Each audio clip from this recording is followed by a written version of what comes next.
Masih ingat pemeran si Entong, Fachri Muhammad? Kini jadi anak motor dan tetap aktif beraktingel. Sinetron si Entong sempat booming di era tahun 2000-an awal. Sinetron yang bergenre drama komedi religi tersebut mendapatkan respon positif dari publik. Kesuksesan si Entong tak lepas dari peran apik aktor utamanya yakni Fachri Muhammad. Aksi menggemaskan Fachri Muhammad sebagai tokoh Entong sangat membekas di hati publik. Dulu ia dikenal dengan sosok anak kecil yang tampan. Usai memerankan sinetron si Entong dan Abu Nawas, perlahan namanya mulai meredup.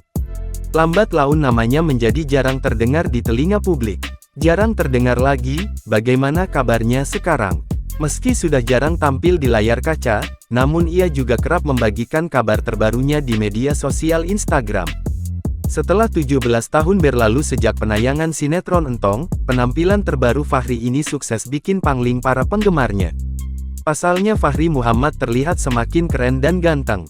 Menilik akun Instagramnya @fachrimuhammad, pemeran si Entong itu sering mengunggah foto dengan motor kesayangannya. Tampak dalam foto, Fachri sering mengunggah fotonya berpose keren dengan motor yang ia tunggangi. Dirinya juga bahkan turut serta menghadiri acara event-event motorsport. Terpantau dirinya kerap berkelana keliling Indonesia menggunakan motornya. Diketahui, Fachri masih tetap eksis beradu akting sampai sekarang. Ia bahkan melebarkan sayapnya dalam dunia perfilman tanah air. Belum lama ini, dirinya ikut berperan dalam film Balada Si Roy yang tayang pada 2022. Jangan lupa subscribe, share, komen, dan like ya.